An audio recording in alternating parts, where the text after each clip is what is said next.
Hej och hjärtligt välkomna till Dekonstruktiv Kritik. Jag heter Aron Flam och har ni ännu inte bidragit till den här podcasten på Patreon så hoppas jag att ni vaknar upp en dag och upptäcker att den klassiskt liberala västerländska demokratin är över. Just fan, det var förra veckan. För er som redan stöder mig på Patreon lovar jag att öppna en Facebookgrupp som heter Dekonstruktiv Kritik. Där ni kan ansöka om medlemskap och så fort jag checkat av ert namn mot bidrag på Patreon så släpper jag in dig. Där inne ska jag göra mitt bästa för att vara en admin och man får en mer direkt tillgång till mitt öra. Flera medlemmar har redan tillkommit. Och om ni lyssnar så ska ni veta att jag ska komma på något att fråga er om. Jag vill inte ge dem som inte betalar för den här podden mer skuldkänsla än så. Men varje lyssning som inte stöttas på Patreon är en aktiv röst på att reklam ska styra allas våra liv. Jag vill börja med att tacka teknologerna på Linköpings universitet. Det var trevligt att få komma och uppträda för er. Den här veckans samtal handlar om konst och humor. Olav Westphalen, professor på Kungliga Konsthögskolan, eller Mejan som det också kallas, kommer förbi och samtalet, som börjar en aning trevande, utvecklas till svepande kritik av Sverige via den svenska konstvärlden. Eftersom Olav är tysk är samtalet på engelska. Men innan vi kommer dit ska jag också säga att jag är på Goethe-institutet i Stockholm torsdag den 17 november och deltar i ett panelsamtal med eventuellt framträdande om konst och humor. Samtalet är arrangerat av just Olav som använt mig som en del i sitt eget konstprojekt de senaste 3-4 åren och den här kvällen är som en avslutning på det projektet. Eller snarare en lansering av boken om det projektet. Om du bor i Halmstad så kommer jag dit fredagen den 18 november och är på Lilla Hjärtat med min föreställning Aron Flam på scen.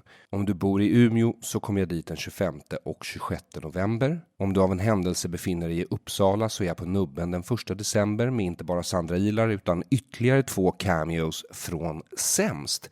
Man skulle kunna se det lite som en provföreställning inför vårens turné. Om du älskar att vara i Jönköping så kommer jag till Rio den 7 december. Och så är jag i Eskilstuna på Biograf Royal den 14 december. Biljetter till dessa event finns att köpa på Biletto eller Bietto. Jag är inte helt säker på hur det uttalas. Men om du söker Aron Flam på scen så kommer du utan tvivel att hitta rätt. Magnus Norell som gästade förra avsnittet har låtit hälsa att de 2 politiska partier av 8 som han bjudit in till en hearing om sekularitet har skjutit upp sin medverkan den 22 november. Magnus ber att få återkomma när och om han får svar. Jag vill också tacka för alla reaktioner jag fått in på förra veckans avsnitt. Jag vill börja med att tacka alla som var positiva till särskilt min inledning. Tack, jag var själv lite stolt och hade faktiskt tänkt fortsätta göra såna här inledningar tills ni började ge mig komplimanger. Jag är inte bra på att ta komplimanger och bli paranoid så fort någon håller med mig och kände instinktivt att det är sista gången jag yttrar mig i någon fråga. Det är bättre att hålla käften och låta alla tro att du är en idiot än att öppna den och undanröja varje tvivel, som någon vis man brukade säga.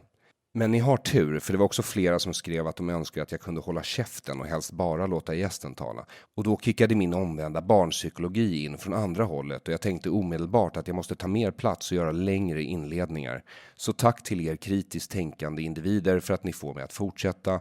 Ert hat är min näring. Vissa av er skrev kritik som jag vill besvara. Jag gör det utan att avslöja namn.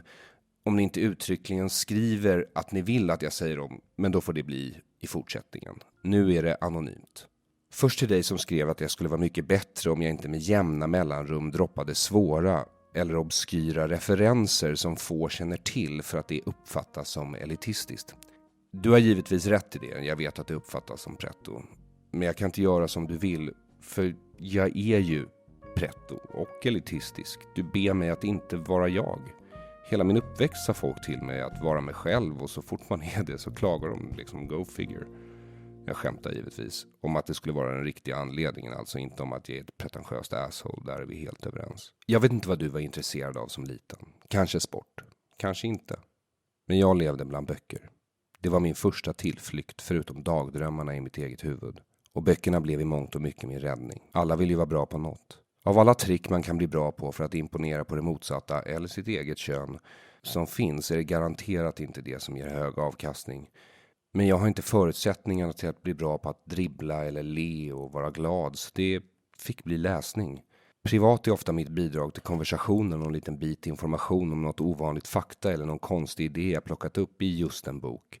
Det blir sällan en anekdot eftersom jag inte är särskilt nostalgisk. Jag tänker nästan aldrig på minnen och jag har en tendens att inte romantisera det förflutna. Så när jag väl stöter på ett minne så tycker jag sällan att det är vare sig gott eller roligt. Människor romantiserar ständigt det förflutna. Jag tror vare sig att det är sant eller särskilt bra. Jag säger inte att man inte ska bry sig om historia, det tycker jag inte. Vare sig ens egen eller världshistorien, men jag tror inte man ska leva i historien. Inte för att jag lever i nuet, men jag har alltid varit mer av en dagdrömmare än en nostalgiker. Jag blickar framåt in i en framtid som vanligtvis aldrig materialiseras. Och som alla som upptäckt något de verkligen älskar, ett fotbollslag, en maträtt, en politisk idé eller Jesus Kristus, så vill jag också sprida gospeln. Jag är övertygad om att bildning är viktigt, inte nödvändigtvis utbildning, men bildning, för jag tror att det ger kunskap. Visst, det är inte visdom, men det kan vara en väg dit. Jag tror att det utvecklar oss som människor helt enkelt, för att det utvecklade mig som människa. Och jag tycker att det ska högaktas i minst lika hög grad som att vara riktigt bra på att dribbla, vilket det inte gör idag, vare sig monetärt eller i relation till den uppmärksamhet man får för det. Särskilt inte här i Sverige som man milt uttryck skulle kunna säga är antiintellektuellt. Jag menar, vi bor i ett land som gav Nobelpriset i litteratur till Bob Dylan och det dödade Leonard Cohen. Och jag vet att jantelagen föreskriver att man inte visar att man kan mer än andra. Jag är medveten om det. Men jag tror att snuttifieringen och neddumningen är en av huvudanledningen till att västvärlden ser ut som den gör idag. Och det är ytterligare en anledning till att jag inte kommer att sluta vara pretto. Så för att sammanfatta, jag hör vad du säger, förstår var du kommer ifrån och du kan vara trygg i att jag inte tror att jag är bättre än dig för att jag kan en massa fina ord. Och jag lovar att i fortsättningen göra mitt bästa med att förklara varför jag kommer att tänka på just de referenserna i just de sammanhangen. Jag misstänker att du i förra avsnittet refererade till att jag nödvändigtvis var tvungen att stoppa in Sisek. Jag vet också att av de saker som jag lever för så är jag helt trygg med att jag kan rekommendera böcker. Eftersom alla mina andra intressen är antingen olagliga eller omoraliska. Jag beklagar också att du känner så, för det här avsnittet kommer vara både pretto och elitistiskt. Men jag hoppas att du härdar ut ändå, det lönar sig. Till dig som skrev att du inte tyckte att jag tog upp Trumps seger på ett konstruktivt sätt i förra avsnittet och därför ställer in din Patreon. Jag vet att du skämtar. Om att jag inte var konstruktiv alltså. Inte om Patreon. Eftersom den här podden är dekonstruktiv och inte konstruktiv. Men jag tänker låtsas som att jag inte förstår det. För jag vill inte förlora dig som mecenat. Först vill jag tacka dig för att du stött mig på Patreon. Och sen vill jag ge dig rätt. Jag var faktiskt lite stolt över förra veckans avsnitt. Både samtalet med Magnus Norell och den inledning jag skrev i all hast strax efter Trumps seger. Men jag grämde mig över att jag tog upp uppgivenheten utan att adressera den. Dessvärre hade jag en egen inre deadline, inte i förhållande till den gregorianska kalendern som är en av mina ärkefiender. Men den här podcasten kommer ut i relation till vad som sker i omvärlden och min egen inre värld, så det fanns en klar och tydlig avsikt med att släppa det avsnittet i så snar anslutning till det amerikanska valet som möjligt. Jag tror den avgränsningen var bra för mig, men att jag tog upp uppgivenheten utan att prata om den grämde mig. Jag grämde mig också över att jag inte tog upp det amerikanska valets stora ljuspunkt, att marijuana nu är lagligt att bruka i Kalifornien, Massachusetts och Nevada. De gör alltså Colorado och 3 andra stater som gjort samma sak tidigare sällskap. Men den stora skillnaden här är att Kalifornien legaliserat bruk. Det är en så stor ekonomi så det kommer driva på legaliseringsvågen ytterligare. Florida, North Dakota och Arkansas har godkänt för medicinskt bruk också. Det är en viktig seger i kriget mot narkotika. Det är inte ett avgörande slag, men det är fint. Tyvärr tror jag inte att det kommer påverka oss hemma i Sverige lika mycket som jag tror att Trump kan komma att göra som president.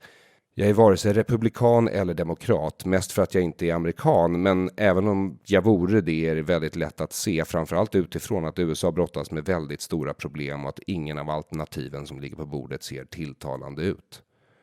Systemet är så att säga ruttet och Trump ska då återställa det till ursprungligt skick eller bränna det till grunden. Oavsett vad så var det färre än 60% av de som kan rösta som faktiskt röstar, så det finns tydligen många som känner att de inte är representerade.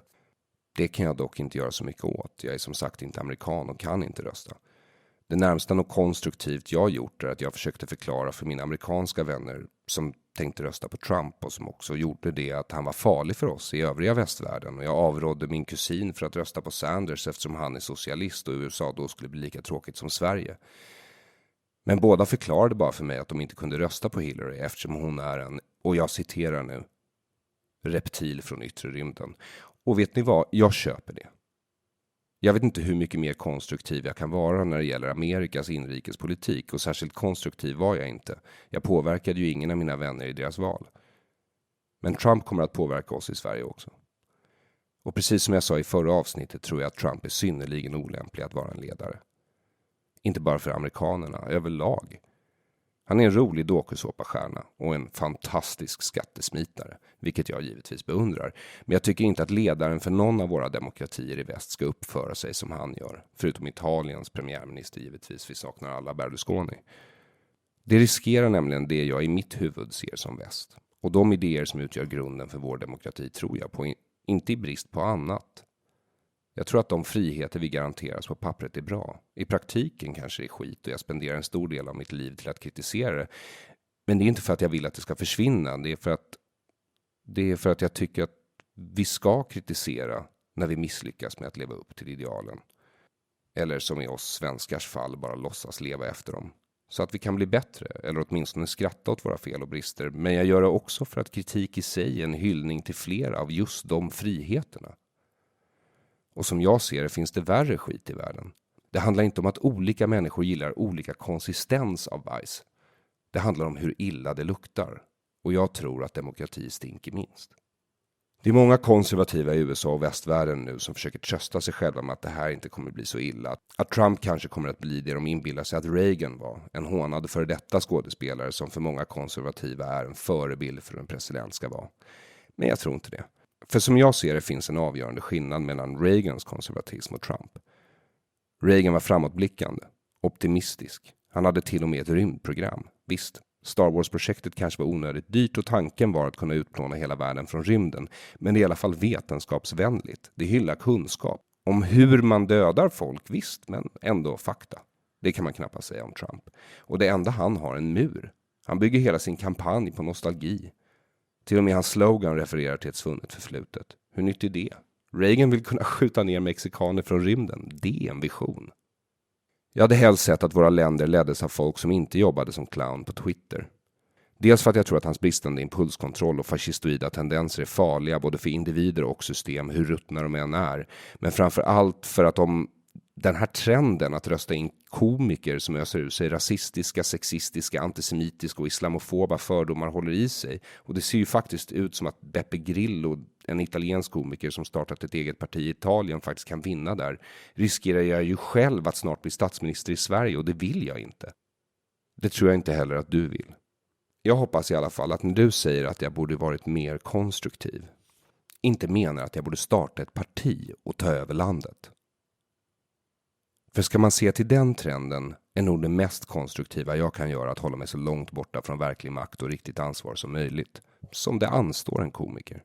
Men eftersom Trumps presidentskap kommer att påverka oss också, som det ser ut nu kommer att påverka hela världsordningen, kanske jag kan göra något konstruktivt här hemma. Om vi för ett tag bortser från att jag är en komiker med väldigt lite reell makt, så vad mer än det jag redan gör kan jag göra? Du får gärna berätta, för jag vill helst inte förlora en patron på Patreon. Jag har ägnat en stor del av mitt liv till att skämta om saker i samhället jag tycker är fel och propagera för sånt jag tycker är rätt. I så god demokratisk anda jag kan uppbåda. Med syftet eller åtminstone förhoppningen att mina skämt kan leda till att du ifrågasätter givna sanning eller krossar tabun så att folk kan tala mer öppet. Det är en satirikers funktion. Och politisk satir är inte den största genren inom komik. Jag hade nog haft det lättare ekonomiskt och yrkesmässigt om jag hade haft fler skämt om sånt som folk brydde sig om. Sport, Melodifestivalen eller hur kul det kan vara med katter. Men det gör jag inte. Det är mitt demokratiska ansvar och jag försöker ta det på största allvar. Även om det är lite komiskt att ta just komik på allvar. Men det är väl ambitionen i alla fall. Sen kan jag väl inte påstå att jag lyckats med det. Jag har ju skrikit om narkotikapolitik, övervakning och rymdkolonisering så gott jag kunnat i offentligheten sen innan jag ens började med stand-up. Och vi är mer nyktra, mer övervakade och lika långt ifrån att bosätta oss på Jupiter som när jag började.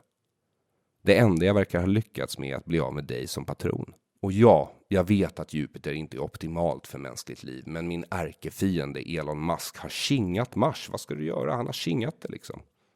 Men jag lovar dig att om du kommer tillbaka som patron ska jag fortsätta att anstränga mig för att ta mitt dekonstruktiva ansvar som komiker. Jag kommer fortsätta driva med saker som är absurda oavsett vilken sida de kommer ifrån, för givetvis kommer Trumps seger att påverka oss.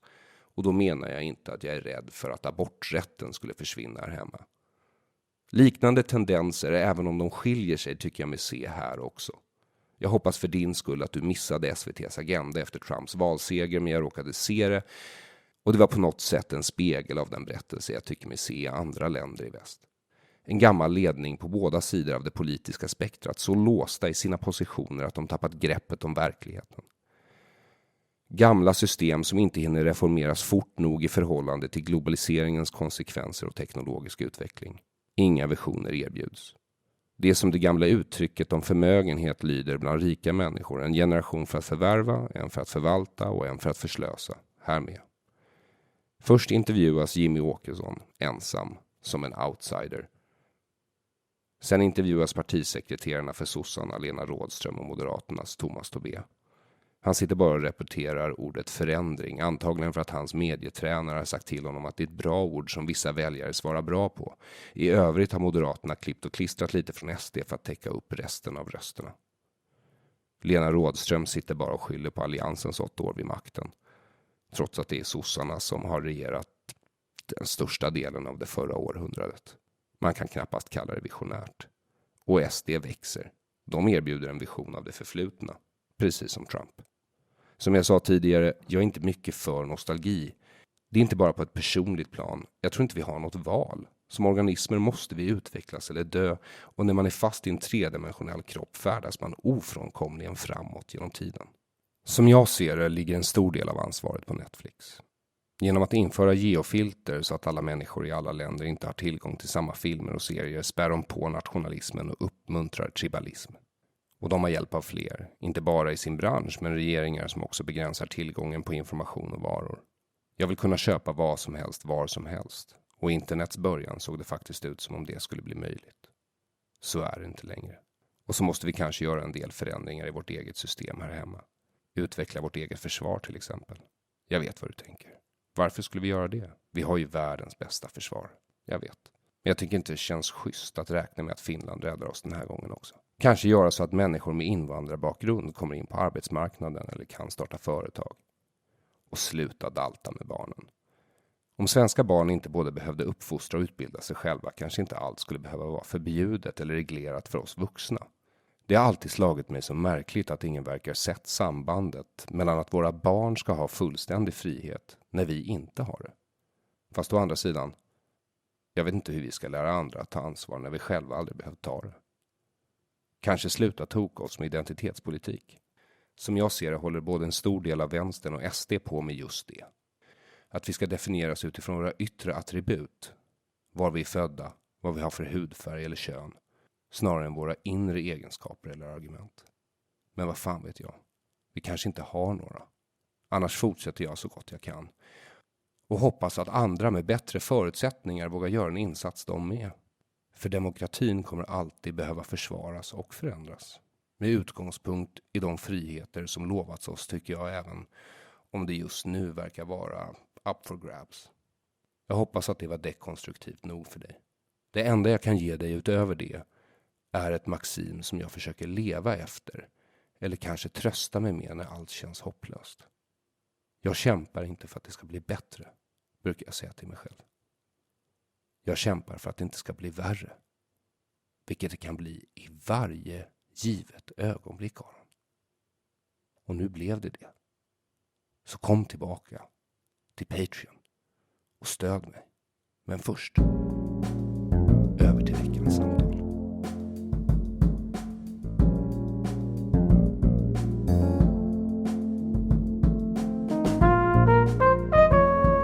Not to be too formal, Olav Westphalen, but welcome to Dekonstruktiv Criticism. How many years have we known each other now? I would say 3-4 years, maybe 3 years. 3 or 4 years, something like that. I think the Gregorian calendar is one of my arch nemesises. Nemesises? Nemesis? That would be the one, yeah. I don't know. So are we doing this in all in English, or do you? I think so, but you can switch to Swedish whenever you want to or feel comfortable jag with. bara att de vet att jag kan svenska, för det är ju en sån stort tema i Sverige alltid. Om man pratar engelska, även om man kan svenska, då tänker de ju alltid att man är nedlåtande eller någonting. Medan jag tycker att man ger dem bättre kvalitet. Om man pratar engelska, eller om man pratar språket som man kan bäst. Fast när du pratar svenska så låter det ju en smula som drottning Silvia. Men ni älskar ju drottning Silvia, eller hur? Så det är vi? hon var den goda monarkisten, goda i kungahuset. Ja, det är lite så. För du har samma ursprung som drottning Silvia. Nej, men inte Brasilien, inte fascisterna. Fascisterna, ja, men inte Brasilien. No, but Germany. Yeah, I'm from Germany. Hamburg. You're not going to provide a year. Oh, yeah, 1963, yeah. All right. In September. Okay. Yeah, I know. I know. Getting there. I'm getting to the point where people will just have to deal with what I say. Yes. And think like, okay, he's not going to be around that much longer. And you're currently a professor of art at the Royal Academy of Art here in Stockholm, Sweden. Yeah. And have been for almost 10 years. 9 years, yeah. And but you won't be for much longer. It's those are limited, time-limited contracts. 10 years is the normal, and I'm getting ready. 10 years in one place. I've never had a job. I had a job. I had a job once that I kind of lasted in for 2 years. But until I was in my early to mid-40s, except for that one job, I never had a job. So now to have had a job for 9 years feels it's very strange. Well, how do you think it will feel in a few months' time when you're free again? I think probably ambivalent, because I think this is something I noticed. I had been doing a lot of work with students and younger artists in the US, where I lived before I moved here. And I noticed when I came here, they didn't talk to me like normal people, but they talked to me like people talking to a professor. And I never understood that, because maybe I'm idealizing, but my sense is that in the US, there is a kind of camaraderie across these kind of professional and generational divides, because everybody knows that you're artists and you're fucked anyway. So it's not. Whereas here, the status of this title is actually palpable, and I found it disgusting in the beginning, but then I also have to admit that I've made use of it here and there. So initially, I would say it will be great to be back in the studio and do my own work and to have a completely different schedule and so on. It's also true that the art market isn't quite as generous to people of my ilk as it was 10 years ago, when it was very generous.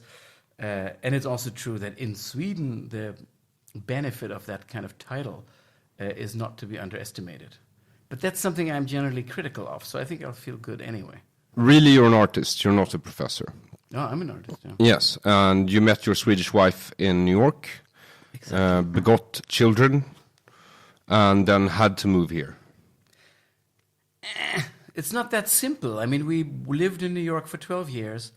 Anna was never fully convinced. I mean, I feel like she always kind of had a foot out of the door and said these typical things that I say now.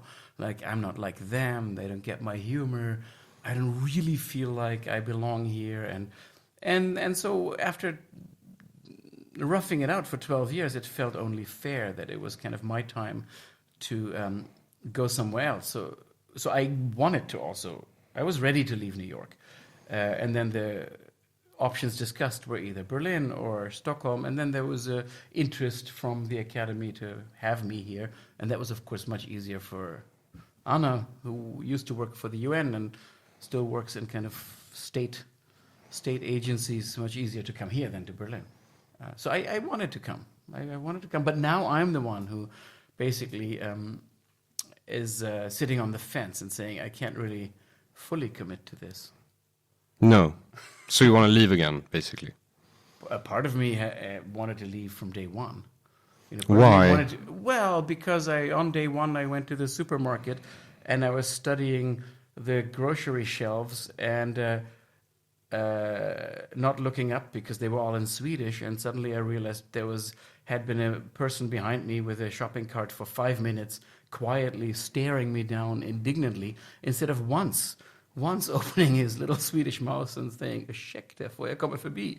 And that kind of the insanity of this kind of basically retarded communication that you have to deal with every single day is just really pulls you down as a human being. So part of me really felt like this is a very strange place from the beginning. I lived here my entire life, so I think I know what you're talking about. Yeah, this is the funny thing. Swedes are the first ones to admit that there's something fundamentally wrong. But then, if as a foreigner you dare to articulate those things, they are very, very upset. There's some rule, like it's a little bit like making jokes about gangs or gangbangers. If you have to be black to make the jokes, and you have to be Swedish to criticize Sweden. In a sense, yes. And I'm a Swedish citizen, so I am free to criticize as much as I want, although my Jewish heritage sort of is in the way sometimes, I suppose. I think we almost have to share one of the funniest passages in this book that we just worked on together. Yes, I was thinking we were going to get to that. So we met like 3 to 4 years ago. Yep. You sought me out? Yeah, I mean, I was starting to do... I had often worked with art that borders on comedy or is interested in comical things and so on. And so I was trying to do this bigger or longer project about art and comedy, or how they're similar, how they're different, when I think comedy becomes very, very close to certain forms of contemporary art, and when art becomes pretty funny, voluntarily or involuntarily. And I just looked around for people that might be interested and interesting. And you found me. I was willing to work for almost nothing. I think it was actually Pella who knew you somehow. I think she'd met me. Pella and I were very close friends, and she was a filmmaker. I just asked people I trusted, and you were one of the names that popped up, and then somebody else had seen you and thought that was good, and so that's how the contact came about. Yeah. Yes, and then I participated in a few of your events during this quite long project. Mm. It's been going on for what, 5 years?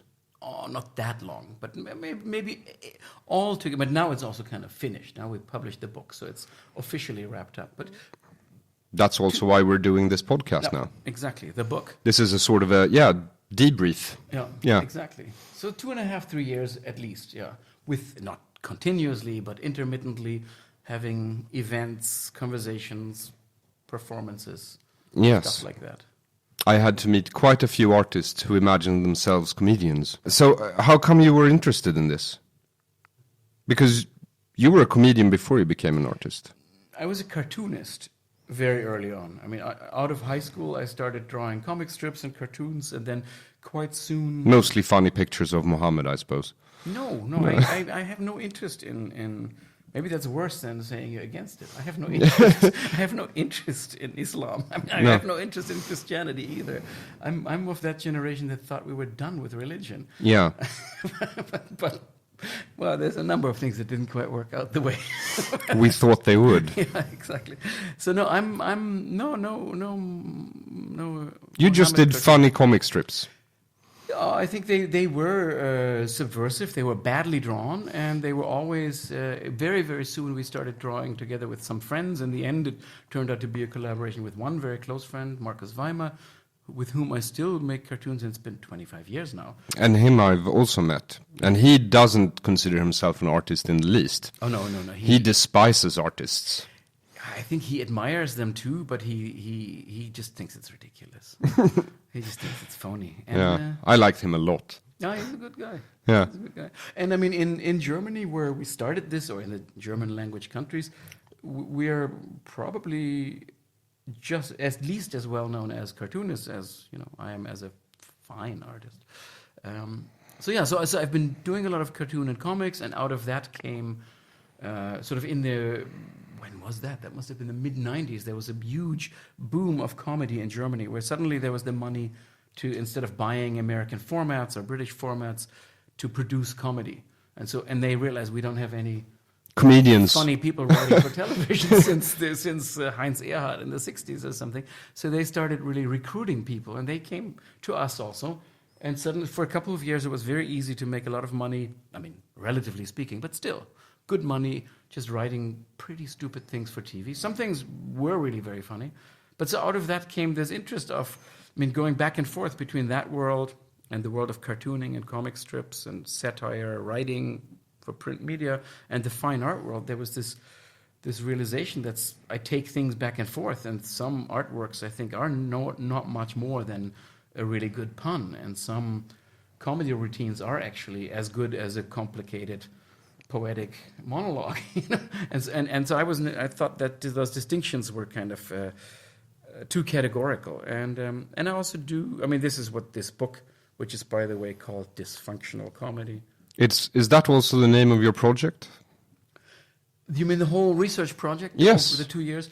I think actually I started it out as something like crypto comedy and pseudo comedy. I mean, it was some kind of silly title that was supposed to sound complicated enough to get funding, which it did. And then it was very, very open once. I mean, there were some names in it from the beginning. A lot of the people who actually were in these events, artists, comedians, writers, were already mentioned. So in a way, I was a good Swedish academic. I stuck to the... But then the form it took and it was completely... It developed out of the people that came together very much. Oh. So the book is called Dysfunctional Comedy. I'm one of the contributing essayists. When is it released, published? Well, it's printed now. We have it here in front of us. It's in some beautiful shrink wrap. It's very nice book. It has a picture of a banana on it, upside down. And a naked child. And a photo of my daughter taking an inflatable banana to the beach. So this is possibly an illegal book. Yes. If people really, really, really want to interpret the law in the most perverse and libidinous and desperate way, they could. But welcome to Sweden. Well, Germany has new child porn laws now too. But it is, of course, it's a vacation photo, and you don't see genitals, you don't see a face, you see an undressed 3.5-year-old. So I think it would be a stretch. But I wouldn't be surprised if there was a court order in Sweden a few years ago. A cartoonist got, don't you know this? He got sentenced for child pornography because he had drawn some very young-looking elves engaged in what could be elf play. Yes. Yeah. I haven't seen it. I can't. I think it's these things are so silly to discuss in the abstract, which the law always does. I mean, if you look at this book cover, I think it would be incredibly, incredibly hard to imagine that there's any kind of erotic affect or intention. But hey, it's a naked child. That's enough for you. No, it's not enough. But it's a naked child upside down, though. That's the opposite. Schlepping a huge banana. It's a bath toy. It's summer. It's Skåne. And then also it's upside down. The picture is upside down. So by in terms of visual logic, it's the opposite of a naked child. It's a dressed old person. It's a very, very heavily dressed old person. You can try and make that argument in court. Come on, you have to expect some kind of visual literacy. Yes. When they did the German runes, they didn't like the cross for death and the star for birth because that was too Christian. So when the Nazis reformed the language and made different typewriters, and so instead of the star for indicating someone's birth date, they had like the fire rune pointing up, and for death they had it pointing down. So it's established that if you turn something upside down, if you know your Nazi typography, then this shouldn't be a problem. No, so basically an upside down swastika is basically a Star of David. How so? It's the opposite. All right. Yeah, okay, When I can accept make a that. handstand, I'm a brother. I understand, yes. But people don't think like visually like that. That's a pity. And if I stand on my hands, I'm a Nazi. I'm sorry, but Apparently. you knew that. Yes, I was quite good at standing on my hands when I was a child. Yeah, see. I haven't tried in years, and I don't think I would dare now. So I think the book, the cover is very charming and harmless, and the book is, it's a collection of essays, which one of them is yours, which I think is really important to tie the book to the kind of the practice of comedy rather than just people fantasizing about it. That was my function in this Oh, project, very wasn't it? To sort of... Well, I think there are fantasies on both sides. I think there are definitely comedians, many, who on some level think they should have been artists, you know, whether it's Steve Martin, who became a collector instead, or, I mean, there's all these kind of weird... Andy Kaufman, I think, was happy where he was, but I think was taking a lot of things from the art world into... So there are these fantasies about what the other side does. And so, yeah, you were kind of the reality principle, that if you point out that, of course, if an artist goes out there quoting comedy or current popular culture, that person, she or he, may be doing exactly the opposite or something very, very different that just takes that as material or as form or something. No. And then also, I think there's a lack of preciousness in entertainment. You know, it has to work. It kind of has to be fast. It kind of has to be generous. You know, you're not entertained if people are stingy with you.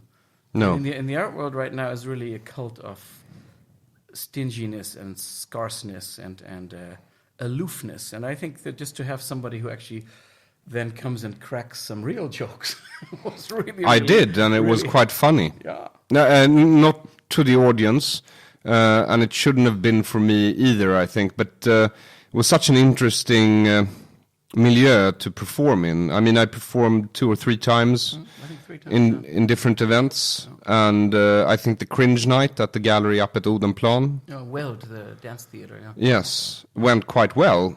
That was a capacity crowd. There were like 300 people in the room. Yes. For an art event. I mean, come on. And they stayed for, 3 hours? Almost. Yes. It was a long night. Something you wanted to share from the book? No, I think what's important is that it talks quite seriously about... On the one hand, it talks quite seriously about how humor works in contemporary art and culture, and what it can be used to and what it cannot be used to, and how it can be abused also. And at the same time, it's very readable. I mean, all the essays, I think, are quite conversational. Yes. And quite, basically not addressed to an art historian or a theorist or an artist only, but really to a kind of general, more or less general audience. And it has a lot of very short and easy to read and fun to read descriptions of artworks, mostly performances or things that happen in specific situations that deal with this. And so it became a reading book, which is why it's called A Reader. And I think it's really useful. It's very untimely. It's not fashionable at all. It's kind How of, so? Because, for example, we have Rory Rosen, who is an Israeli artist, very interesting artist, very important also, but kind of an Israeli dissident, if you want to put it that way, who really questions the construction of identity, or the idea of identity as a basis for artistic work. And that's, of course, something that in Sweden right now, I, for example, could never raise that question. Why? Well, for the same... Okay, there's a moment in the book, in the conversation, where we talk about who gets to make what joke, and what is it, how important is it what your identity, and I'm making question marks with my fingers here, really loud. I don't know if one hears that. What your identity is as part of the communication, or the comical communication. And there's this moment where one of the people on the panel says to Aron, well, you can do that because you're not white. Yes. Which shocked me, you know. Well, in Sweden, as I said in the panel discussion, that's true. Is that true? Well, here I'm I have my hair and beard are too brown or blackish to be considered entirely white. But what about the But if I move down on the continent, then I'm white. But what about, it's not about being Jewish. It's just about pigmentation and hair. I think so, yeah. Wow. What about Vallon and the Vallon and? I can't really get away with telling people I'm a Walloon. Oh. What about the Sami? Yeah, maybe. But they're not. They are actually. If I had a reindeer in tow. They are ethnic others. Yeah, of course. Wow. So I am, for the listeners who have never seen a picture of me, I would pass as a Swede without much problem. You would be Hitler's favorite Swede. Because I'm German. so from that and given that identity is discussed in rather essentialist terms right now, it's just not a place from which you question the construction of identity. I wouldn't. I respect this, and I think it's an important discourse, even though I think it's wrong. It's simplistic. Yes, it's going down the wrong road fast, and when I'm and there's been a huge fight at the Art Academy about this. Oh, you're talking about Angela Davis.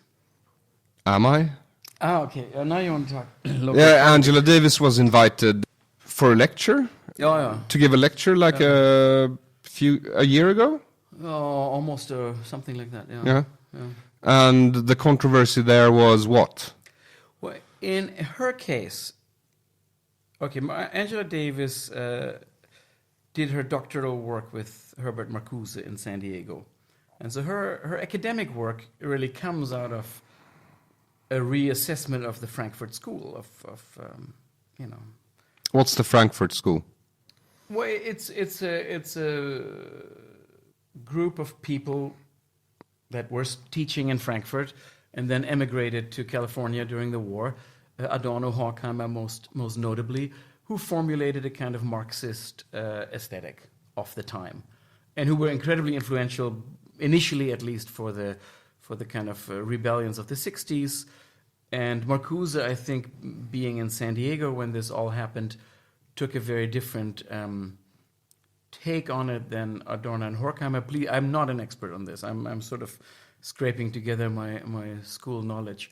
But Marcuse was somebody who I think tried to reformulate these ideas of criticism or criticality, critical theory in the context of, for example, human rights movements in the U.S., feminist movements, and so on. So who was actively trying to bring these kinds of ideas that had germinated in Central Europe before the war as a critique of fascism and militarism and so on into a post-war, let's say, into a completely different culture where maybe also one of the things that those thinkers of the Frankfurt School discovered when they moved to the U.S., specifically California, was that, of course, if a measure of fascism is how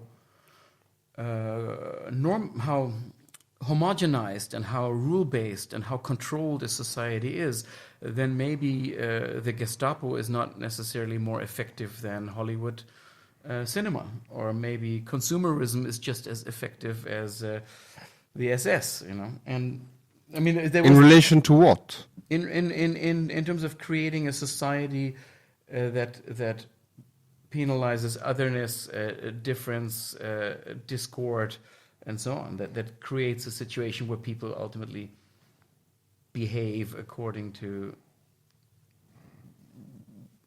what they're told to be do. I mean, it's one. If you want people to behave, one way to do that is, basically let's say the Stalinist model. Like, if you don't, we'll come and get you. And the other one is of course, and this is how I think Adorno analyzed consumer capitalism, is of course by manipulating people's desires and employing their libido for doing exactly that. Yes. And this is of course the model that won out.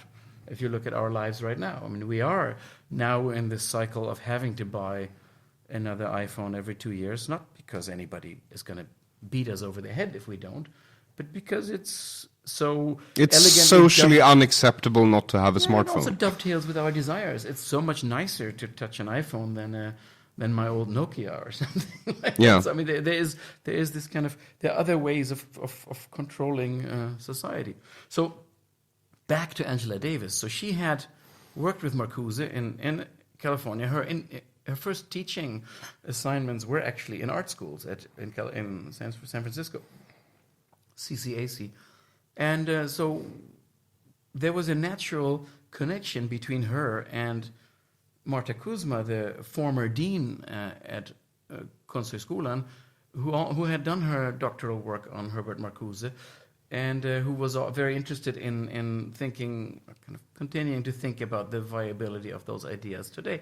So there was a connection, and because of that connection, Angela Davis, who has no brist, vad heter den? And no lack of speaking engagements, from what I understand, expressed an interest to come to Stockholm and speak at Mejan, at a small art school on an island full of... A small art school, globally speaking, Yeah. but Sweden's most prestigious art school. Yeah, but small compared to the universities, for example, around. And so I think part of the conflict already was seeded there, that there were other academic institutions that said, why doesn't she speak here? There were also other, let's say, societal institutions that said, basically said, we should own this because we are the activist community that actually has a connection and a moral, let's say, or an ethical investment in this, rather than those middle class, mostly white art students, many of whom come from a fair amount of cultural capital. But that, of course, is already deep into the territory of stereotyping, because, of course, there's also a lot of students at that school that do not come from those. But do you mean, I mean, there was more to the controversy of inviting Angela Davis than different leftist groups fighting over who should have her speak at their place? Well, I mean, what ensued then, it became basically about... I think Angela Davis did an amazing thing. She gave 2 talks at the same time. She wanted to be in an art school because I think, from what I understand, she really does believe in art as something that has the potential to at least be part of social change. And because of that, she is really interested in aesthetics and in aesthetic theory and so on. At the same time, of course, she is an activist, a political activist, and deeply engaged with struggle against mass incarceration in the U.S., human rights, Black Lives Matter, and these things. So what happened at Mejan then is that suddenly you had 2 audiences in the room. You had the majority were actually activists from Afrosvenskarna and so on, who were incredibly excited, and I already feel like this is what's fucked up. I was there. I had some really nice conversations with Angela Davis, and I'm sitting here thinking, like, I'm not supposed to talk about this. It's not. I don't have. Why? Because in this culture, you don't have license to speak about race other than from a position of... But you're from the master race. There must be something. No. But you know what I mean. You know what I mean. That it's stunning that I sit here and I feel like... And you've lived here now for 12 years. 9. 9. 8. 8, okay. So how long did you stay in this country before you felt this sort of veil of self-censorship descend behind your eyes? Well, I noticed early on things like... because you're a progressive person, right? And you're a critic as well. Yeah, whatever. And I wouldn't describe you as conservative in any way, shape, or form. No, but I do. Honestly, I do have a penis. Yes, I know you're a white male, but that doesn't... I mean, you're biologically constructed to be a white male. Yeah, exactly. Yes. But you're also a lunatic. I've partied with you, I know. Oh, I mean, I try. I try. No, but what was it? No, I mean, there are these situations where you sit, let's say, in a seminar situation, and you think everybody is saying what's on their mind, and people are just trying to push the ideas or the topic or And then afterward, and it's super exciting, and it's true that maybe 4 people in the room do the talking. I would think that's because they're the 4 people who are either most engaged, or maybe they're the 4 people who have most to say, or Most experienced. Yeah, or who thought about it most before. And of course, if somebody is shut up, or if there's really kind of a rhetorical violence going on, I would spot that. But generally, I don't have a problem with a conversation that's steered or dominated by a handful of people.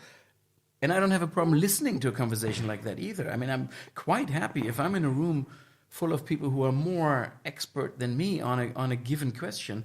I'm very, very thankful to just sit back and take notes and feel like this is luxury.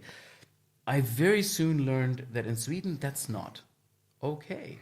The most important thing is not what comes out of the conversation, not what kind of knowledge or learning experience we go through. The most important thing is, did everybody get to speak? And I was like, why? Sometimes some people don't want to speak. Yeah. And sometimes you also have to tell people, look, I want you to speak, but I don't want you to say things that mean nothing. And I don't want you to destroy. I mean, there's this... Can you exemplify? So what happened at this event? The Angela Davis. Oh, the Angela Davis event. Okay, now I have to go back to that. I wanted to tell this story of this friend of mine in New York who's... he told me that he was sitting at a dinner next to a really, really quiet person, and every kind of attempt at a conversation kind of fell flat, or when that person finally did speak, it was incredibly tedious. And then at one point, he turned around to her, in this case, and said, "What are you doing to my conversation?" And I think that is very, very interesting, because you could never do that in Sweden. This idea that speaking is also an act of generosity, an act of sharing, an act of investment in a relationship, and not, you're right. You want to speak? Better speak well. So that was that. At the Angela Davis event, it became a huge scandal because there, of course, wasn't place to seat everybody, even though the school tried to accommodate as many people as possible, way beyond what fire restrictions allowed, and then had another, I think, 500 people in different rooms with live feeds. And later, at the end after the lecture, all these people kind of congregated in the big atrium in the middle, where Angela Davis did another 45 minutes of question and answer and kind of improvised meeting. So it really was, given the infrastructure of the academy, it was, people tried to accommodate the audience, or as best as possible. But of course, there wasn't the same amount of space as it would have been in a huge university auditorium. And so what very quickly, the aftermath of this memorable talk was really about the white elitist art school in some way marginalizing or not allowing access to Angela Davis, to the community that really had a right to be there, and so on. And I think, I'm totally certain that with a better understanding of the local scene, or a better communication between, let's say, the art academy and the activist scene in Stockholm, there would have been a less of that. So that's all. So what was the question then? What was the big discord in this group of people? That they couldn't get enough activists in to listen to her when she was invited to an art school? Oh, part of it was that the art school had said the students, of course, because it is at the school, it is part of the academic programming, students who sign up have priority. So about half of the seats were gone by the time people from the general public lined up. Kind of ironic that you bring up fire restrictions in retrospect. Yes. Considering that the art school actually burnt down. Yes. You set fire to it. Yes. Do you want to admit? No, I think it was a genuine and honest accident, as far as we know. Nothing else has come out. Yes. But what was amazing about the Angela Davis talk is that she came in, she was greeted like a rock star, people were chanting, and she was good. I mean, she had that presence and that, generosity and love for the students and everybody, and she's, that was that. And then from that, she started veered into speaking about, Horkheimer, or even worse, Kant, Horkheimer, Adorno, Marcuse, and it was dead silent in the room. You could have heard a needle drop, and you could see that people were visibly uncomfortable with her basically entering a discourse that belonged to the art world, also, of course, was by historical necessity dominated by a bunch of dead white men. And then when it felt like she was really losing her audience, she shifted gear and spoke about Black Lives Matter or human rights struggle, and really got them back. And it was kind of suddenly it was a rock concert again.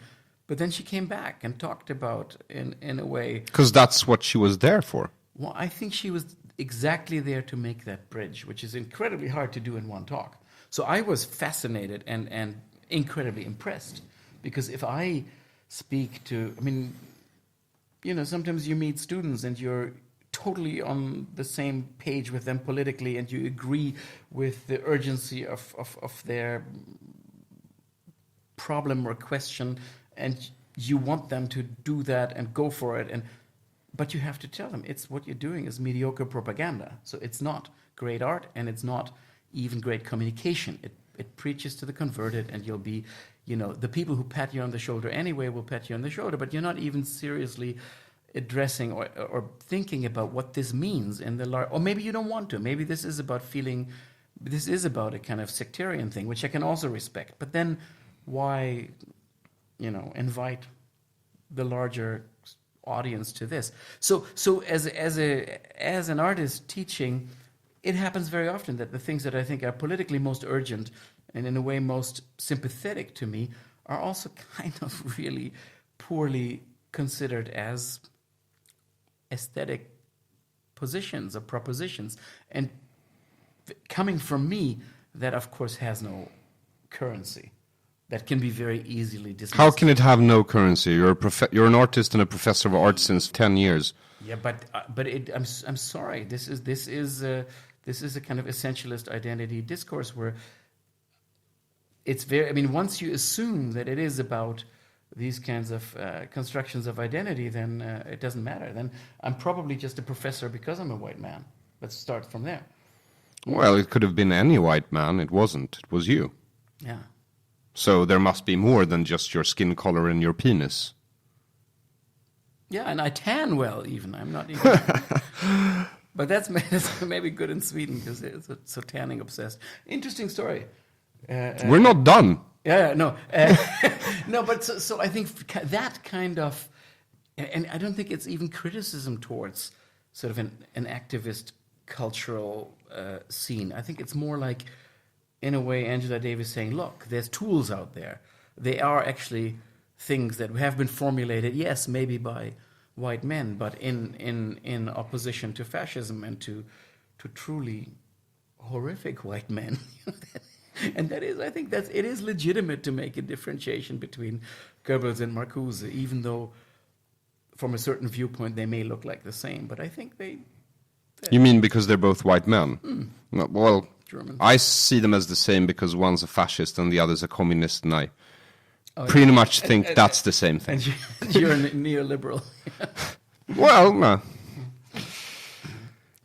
So the talk sort of escalates from after... No, the talk went well, and I do think that the people who were there were incredibly, incredibly appreciative, and I spoke to a lot of students, both students of color and good old Swedish students for whom it was really a transformative moment, for whom it raised so many important issues. But the press fallout afterwards seemed to have very little to do with it. It was almost entirely about how the school had mishandled it, how activists who had a right to be there were denied access. There was even a kind of one thing that was about how the guards at the door, and these were students guarding the doors, had spoken in English to the Afro-Swedish. To the Afro-Swedish activists who wanted to come in, and how that was arrogant. Now, in this case, I know that student. She is a Brazilian. She was a Brazilian guest student who's doesn't speak Swedish. So and she's actually partially of African heritage. So it's even more absurd that she gets accused for somehow representing some kind of, I don't know, white male patriarchy, American Aryan conspiracy. But it was her job to, when the fire department said it's enough, to be the person who said, I'm sorry, it's enough. And she did that in English. And that afterwards in the press got construed as a kind of condescending, arrogant. I think it was even construed as they thought we couldn't speak Swedish. That was the gist of it. Is like, how racist are they to look at us and think we don't speak Swedish? It's like, when in reality she didn't speak Swedish. No. And she knew she didn't speak Swedish. So exactly. Yeah. So the alternative for her was Portuguese or something. Yeah, well, sure. Yeah, of course. I don't know how to pronounce it, so that was probably wrong, but Brazilian. Yeah, I guess.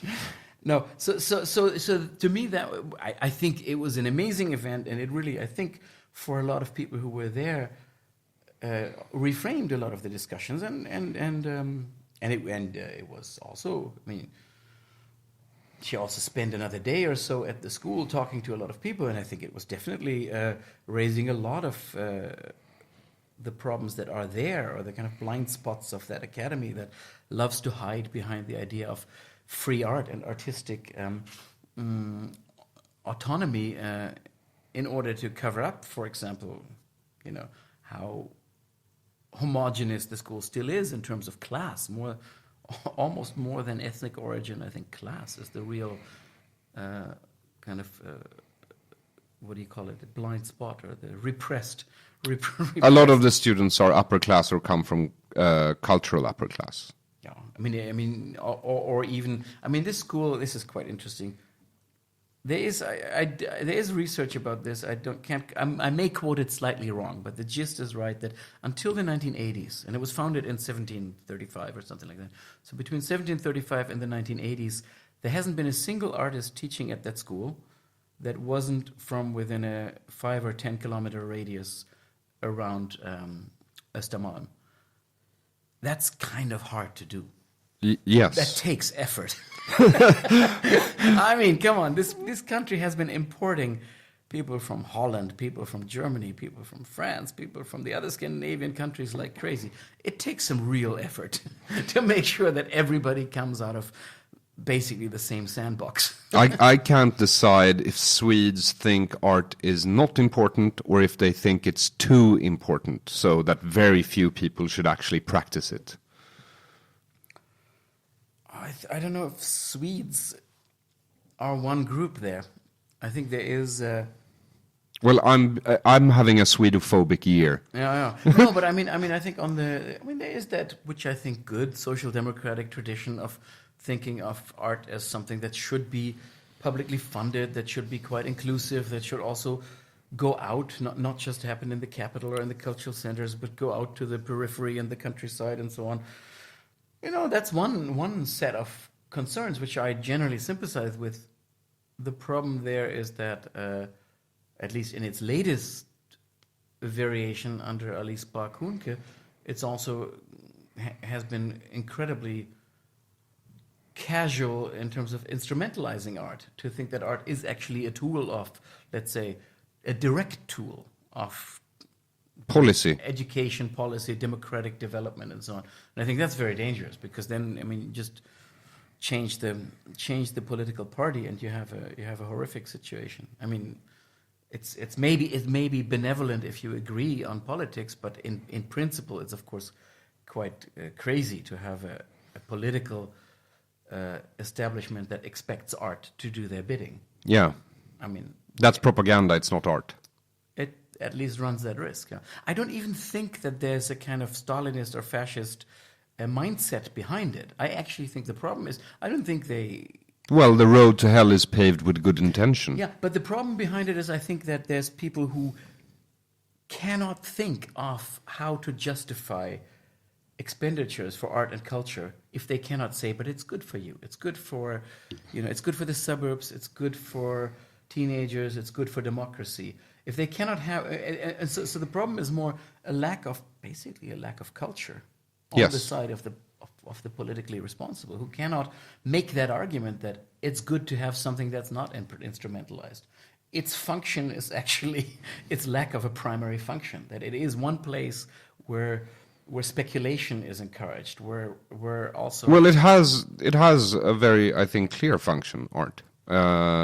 Creative endeavors in general have a very clear function. It's just that you can't measure the direct results.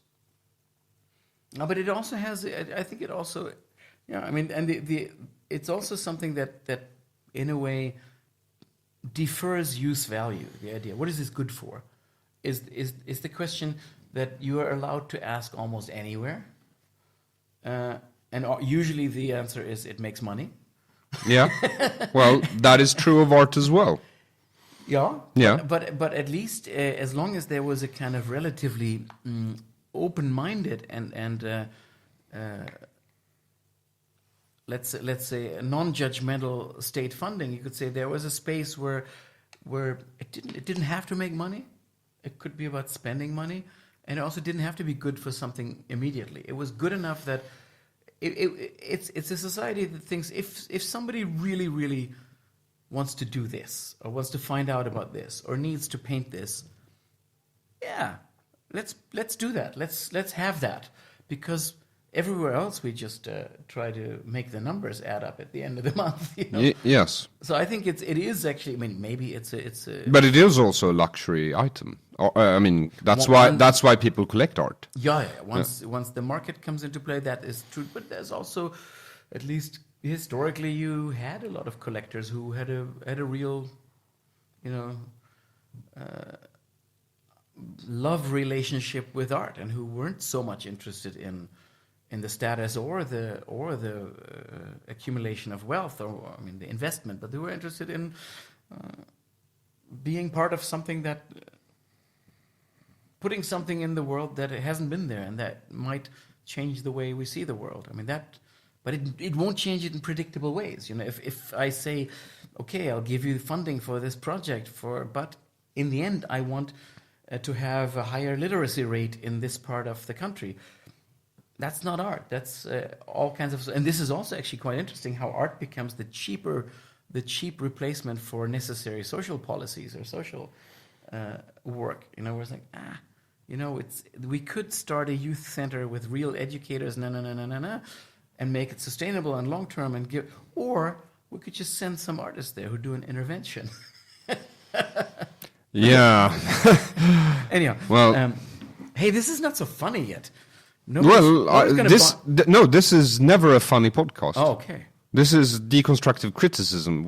I just criticize things in different ways.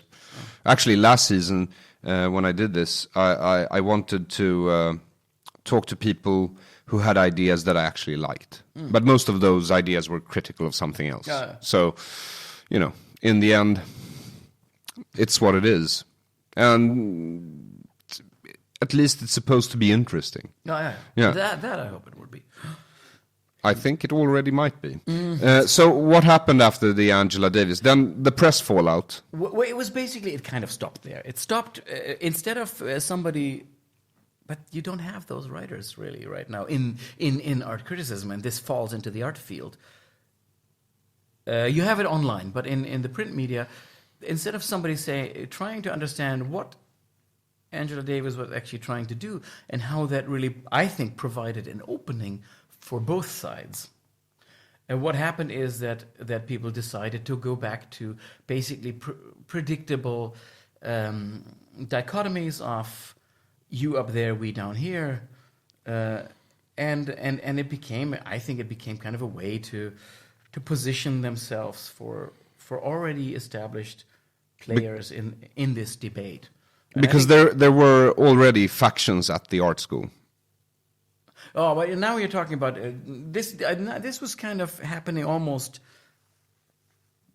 It was of course part of a discussion at the art school. The art school has gone through, I would say, almost 2 years of something that's kind of amounting to civil war, and it's been rough, and it's been. How would you describe it? I mean, because in my mind, I only read what I read in the papers, and then I know some artists on both sides of this conflict. Yeah. And basically, from an outside perspective, it's a part of the collegiate. Some teachers wanted to get rid of the principal, which they also sort of did. In the end. Oh, that's shorthand. Yeah. I think it's extremely shorthand, but I'm also a comedian, so I don't have to be diplomatic or nothing. Then I would say a small part of the faculty and very few students wanted to get rid of the principal, but large parts of the Stockholm art world and even the Stockholm architecture world wanted to get rid of the principal. And that's where I think it gets very murky, that in a way the starting shot of this campaign against the former principal did not come from within the school. It came from outside the school. It came from Konstakademien, which is a completely separate entity that has no say or no mandate or no even right to meddle with a publicly paid högskoleutbildning. And so to me, that was a real moment. That was kind of a shock that would be possible okay in Sweden. That a kind of if you so want, a lobby group, an institution that's true, and an old institution that has a historical ties to the art school, but is completely separate from it now, and all the on paper. But this is a small country. And that's the point. What this made clear to me for the first time, because I'm new to Sweden, is that you have a rhetoric of transparency, bureaucratic control, order, objectivity, democratic process, and underneath you have incredibly nepotism, powerful linear lines of informal power that are basically it's not even that they're not counteracted by these kind of bureaucratic mechanisms, but they're actually veiled by them. It's almost like the ritual of möteskultur and participation and equality is actually the veil or the lie to cover up a culture that's deeply traditional, and where power is organized against lineages that probably go generations back. Yes. And that in a situation, just imagine a German university, medical department, and a pharmaceutical company starts to go public criticizing how they teach medicine. It would be a massive scandal. It would consider, because universities are supposed to be independent. Freiheit der Forschung und der Lehre. Yeah, they are supposed to be their own entity, and any kind of interest group. Could you just translate that phrase in German that you just said? Freiheit der Forschung und der Lehre, freedom of research and education. Yes. Well, that's one of the, and you have that here too. No. On paper. On paper, absolutely. I don't know enough about. But so to me, the fact that this kind of feeding frenzy that was staged against Marta Kuzma, the former rector, who, by the way, was elected and brought in with massive support from faculty and students. But it was also a moment of such support that the ones who were very critical against her just went underground for a while. But the kind of the starting salvo of this campaign came from,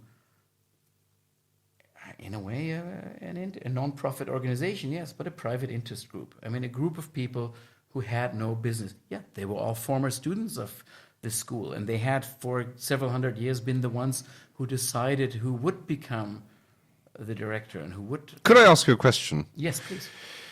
So, Swedish art. Yes. Does it do well internationally? Not particularly. No. If you compare it to Swiss art, for example, another small country with a relatively high income and relatively, let's say, socially at least relatively homogeneous population. I mean, the Swiss run circles around the Swedes. I think the Norwegians have been doing a lot better, and you could say, "Oh yeah, they got the money," but you got the They numbers. did better before they had the money too. No, I think there's, internationally, Ibsen is much more known than Strindberg. Munch. Sweden also didn't produce a Munch. Yeah. Yeah. I mean, if you look at Zorn and Munch, you kind of have a picture there. Yes, because Zorn is revered in Sweden, but not as much internationally. And Munch is revered in Norway and very much internationally. Yeah.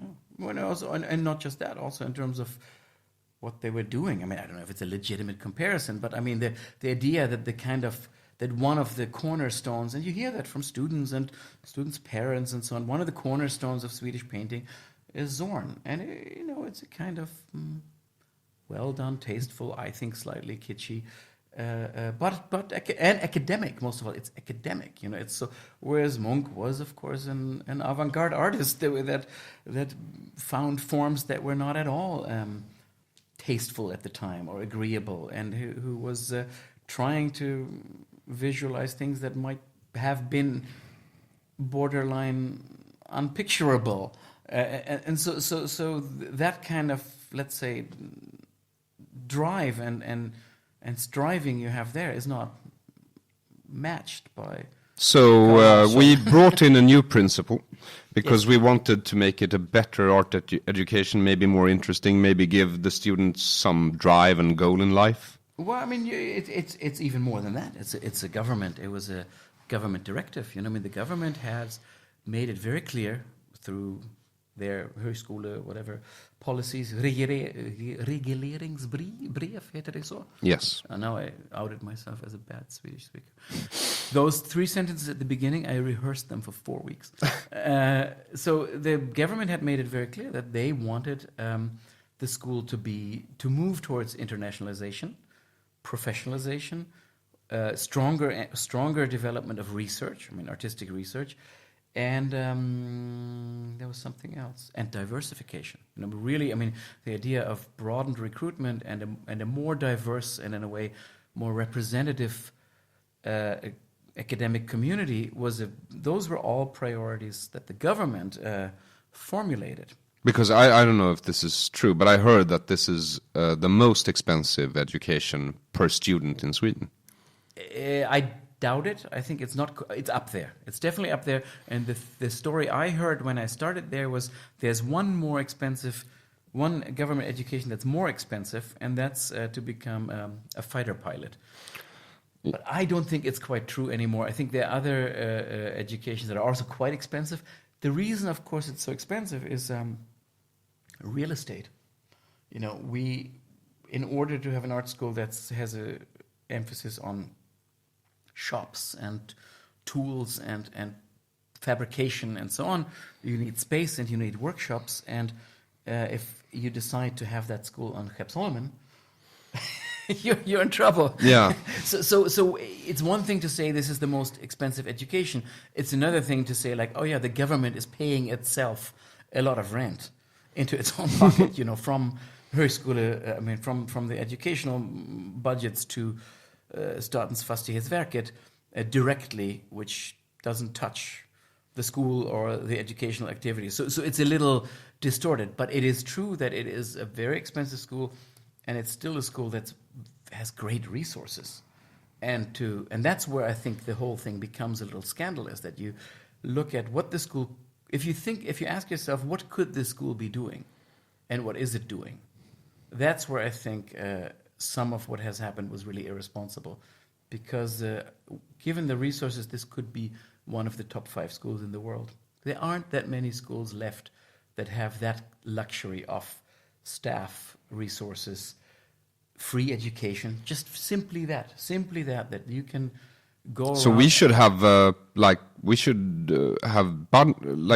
enormous amount of artistic talent We should have the best people worldwide apply, because now even in England they pay, in the US anyway, many other places. This should be like Northern Italy in the Renaissance, you know. Yes, but it's not. No, No, no, not even close. it's a fine school, you know. But this is exactly so. So they bring in a rector with this kind of mandate, and you know she's American. She has a different, let's say, leadership style, and it steps on some toes and makes mistakes, undoubtedly. But I have also now seen 3 or 4 directors at that school, and there was not a single one, no matter how beloved they were, who didn't make quite some blunders and also cut corners and do things that could be interpreted as nepotism and so on. So in that way, you know, there was fair criticism against her. But what happened then was simply a kind of campaign to smear her and people who supported her, and to basically make it impossible for her to stay. And under those conditions, in spite of all that, enormous things were achieved in that 1 or 1.5 years that she actually got to work there. I mean, it's not by coincidence that Angela Davis wants to come to that school and speak, and says no to Södertörn, and no to Stockholms Universitetet, and no to other schools. It's also not by coincidence that we have a project or a collaboration with the Center for Modern European Philosophy at Kingston in London, which is kind of one of the, at least for philosophy in the arts, it's kind of the place to go. You know, suddenly they are willing to work with Mayan, and that attracts people on the level of PhD candidates and so on that we didn't attract before. And so I think what these 1.5 years showed is like, you can get a lot out of what we have if you decide to dedicate it to getting a lot out of it. If you decide to dedicate it to having a nice workplace, and you know, bringing your friends in, and having fika, and also generally just avoiding a real discussion on quality and relevance and urgency, but have a kind of cozy situation where everybody gets to invent some courses, and there's no real rigorous even internal critique. Then of course that money goes very fast and is nearly invisible. Yeah. I mean, if you think about But she's unemployed now, principal. I mean, she lost her job, and I'm guessing she'll never get a job again. Yes, I'm being sarcastic. Very nice setup. She was never fired, but she went on her own account, because in the middle of this campaign, which was very, very ugly, I mean, uglier than things I've seen even in the New York art world, in the middle of that, she got an offer to become the dean of the Yale University School of Art, which is probably the top job in the world. That business. In her field, yeah. Yes. In her, which she took, which I can't blame her hate for. her for, but can't blame her for. Yeah. No. I mean, what is really interesting is that what in the end became a discussion of her leadership qualities and her lack of respect for fuck it and proper conduct in Sweden, which was probably justified criticism to some extent. It started out as an attack on basically foreigners. I mean, the first letter that came from Konstakademien and went to not only the education department, but also the culture department, also many, many other places, and the press, was literally using formulations as foreign professors are not equipped to to take care of Swedish national culture. Vårda, tacka. See, I'm not equipped. I am simply not equipped. Well, we're equipped to teach art, but maybe not speak Swedish. Yeah. So the initial discussion was actually hair-raisingly provincial, xenophobic, nationalist, and also really dumb. I mean, it raised this kind of false dichotomy between. But wouldn't you say it's because they've had this thing for generations as their own little playhouse, and they haven't had to suffer for art and produce something relevant and urgent, as you say, and then suddenly the stakes are raised?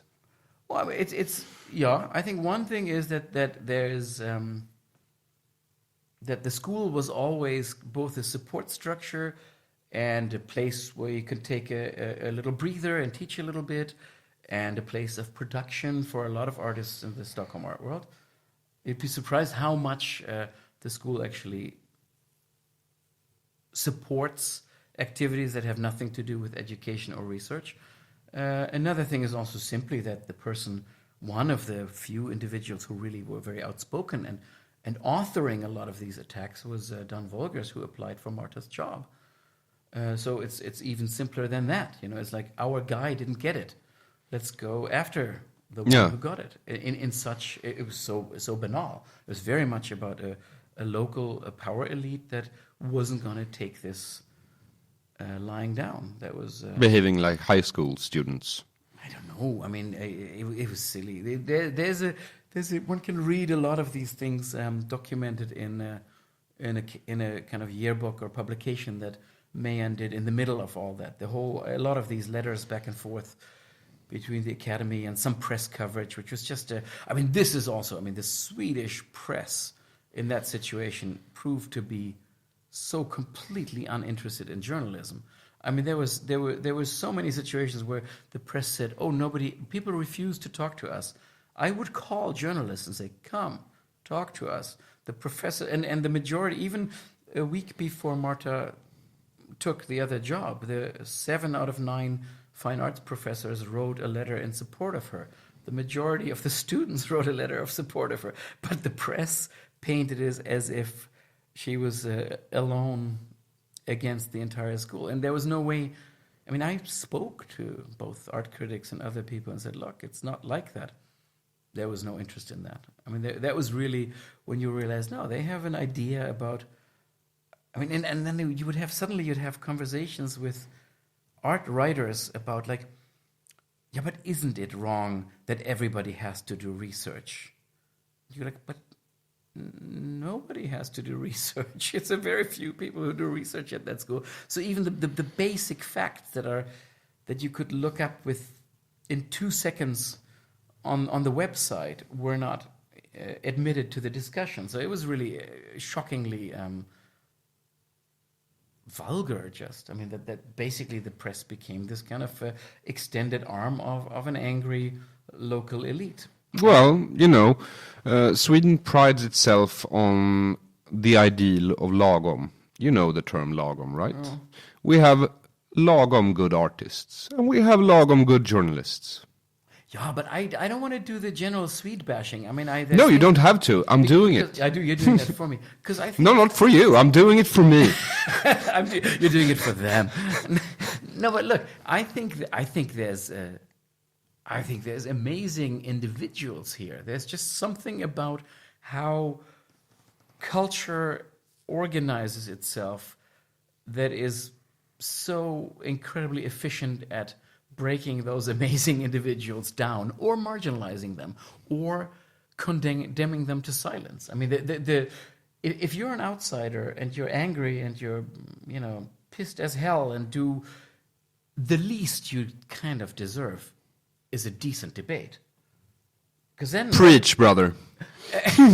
But here, I mean, I talked about this with Iris Smets earlier, and we talked about how do people end up in institutional positions in Sweden, and we decided they end up in institutional positions by growing up. And growing up means that no matter how much of a troublemaker or critic or cynic or party boy or party girl or punk you were, when you made a name for yourself, by the time they entrust you with something, you have to have turned into something like a local politician or a bureaucrat. And that's just how it works. Yes. And there are very, very few exceptions. And I mean, this is also, I mean, not to dwell on this conflict on Mayhem, where I, of course, was involved and drabbad and got very emotionally invested also in trying to protect the changes that the school was making, I think, rightfully. But this is something that's much, much wider than that. I mean, if those of you listeners who are really curious read up on the fate of the former director of Malmö Konsthall, Diana Baldon, an Italian intellectual and curator and writer who was very, very shortly after she took the job, was basically bullied by the administrative staff and had a very hard time. All the while she curated some shows that were incredibly important. She's the first one to show Christoph Schlingensief in Scandinavia, a show that I think had 60,000 or so visitors, which is way above what the Konsthall usually gets. Nobody was interested in that. She did an amazing Ad Reinhardt show of his cartoon drawings and his slideshows. Amazing show, very little press. Beautiful show of Joan Jonas, like one of the best installations I've ever seen. Hardly any press. But the fact that she was not a good myndighetschef or whatever, museichef in that case, that was all over the press. And something quite similar has happened to the international director of the art department at the Konsthögskolan in Oslo, Vanessa Olraun, who was also is leaving on her own accord, just like Marta, to become the director of the Art Academy in Braunschweig in Germany. But it was a woman, very, very strong maniacal worker, somebody who really, really put that school on the map and reformed it and brought it sort of into a contemporary context, and who was basically kind of pushed out in this case, through administrators.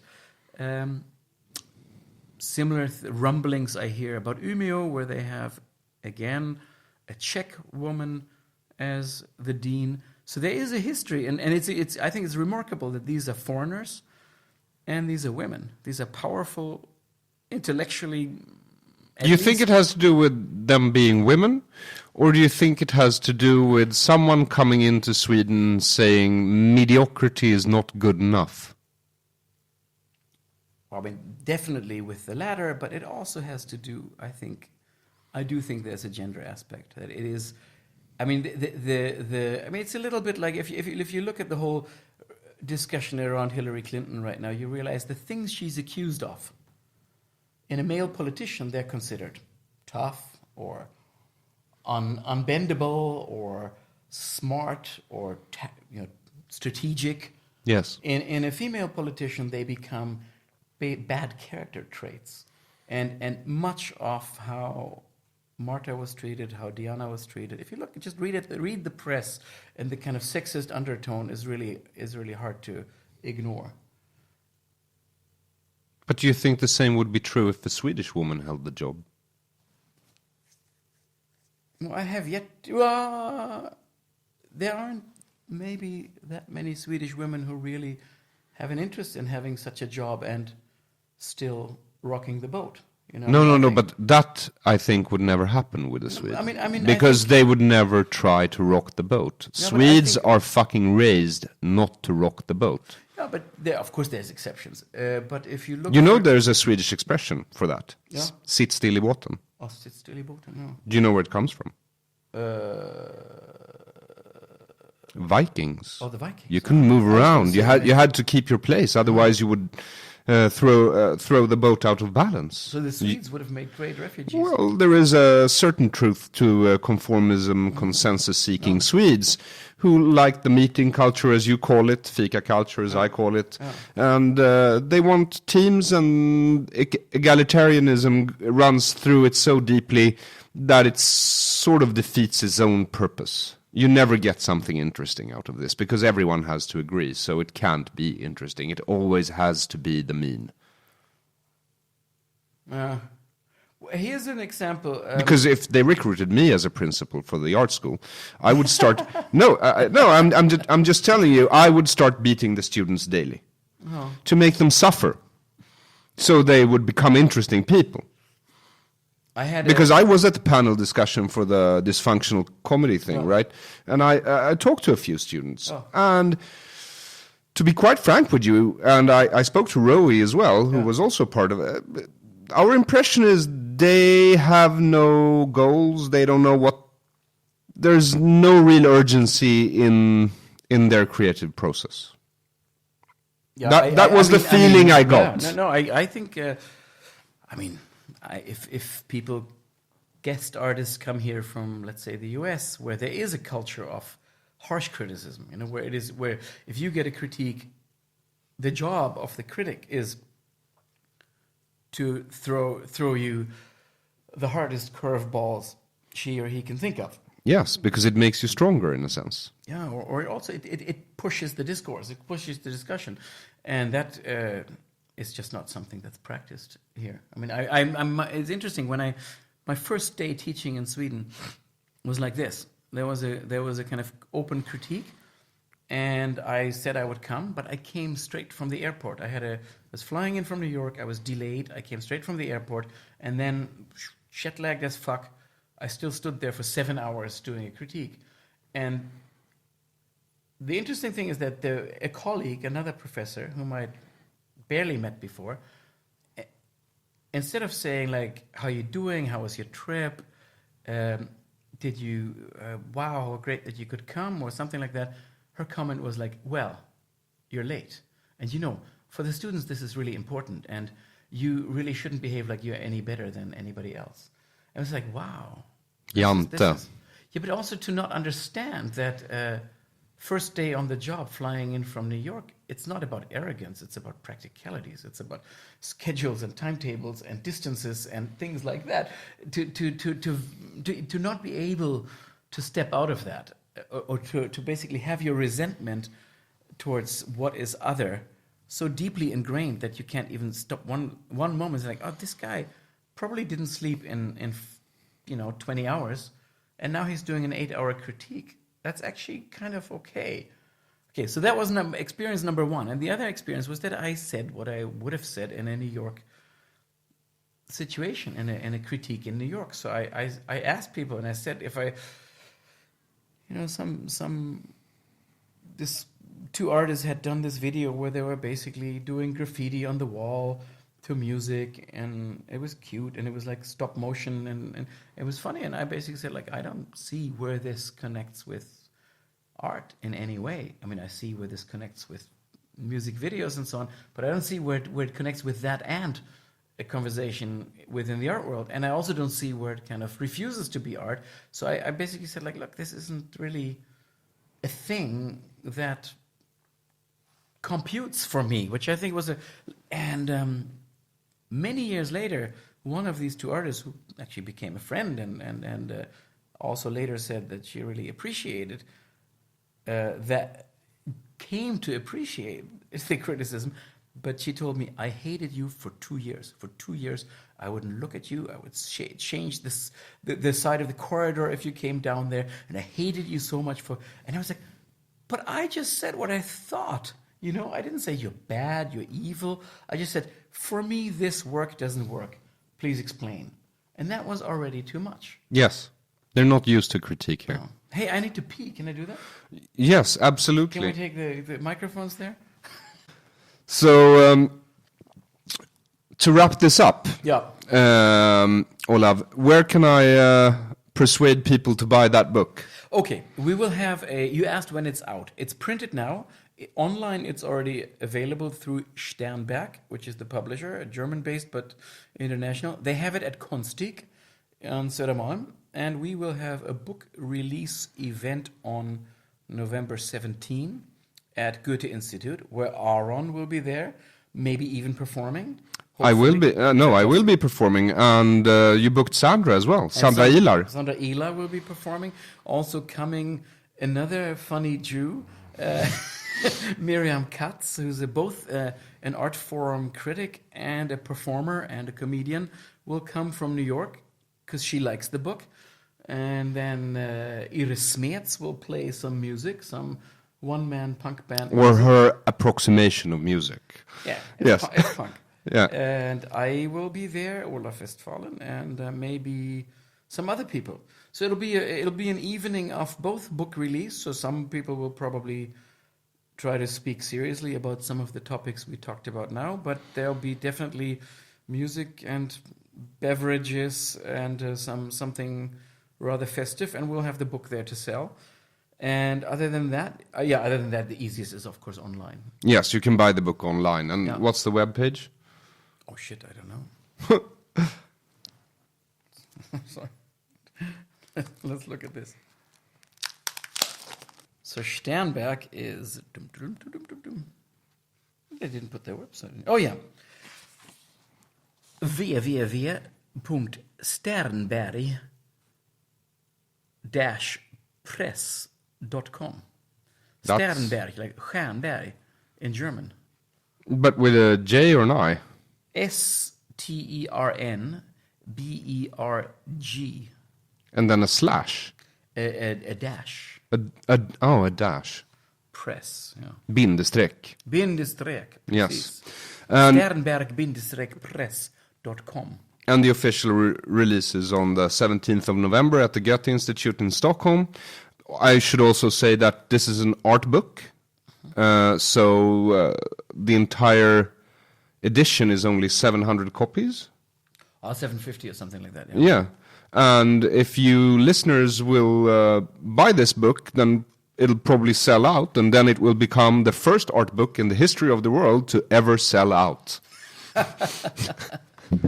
Yes, but it may be gone soon. So if somebody's interested in discussions of good and bad jokes and how bad jokes could be good art and good art can be a bad joke, that would then it's a good thing to get. Yes. Thank you for coming, Olav. Sure, it's been a pleasure. Tack för att ni lyssnat på Dekonstruktiv kritik. Köp boken Dysfunctional Comedy, den finns på nätet. Och om ni hinner höra det här avsnittet, kom till Goethe-institutet i Stockholm för att se panelsamtalet. Gå gärna in på Patreon och stötta podden, och ni som redan gör det är välkomna att söka medlemskap i Facebookgruppen. Biljetter till mina framträdanden i Halmstad, Umeå, Uppsala, Jönköping och Eskilstuna hittar du om du söker efter Aron Flam på scen på Biletto. Tills nästa gång, må väl.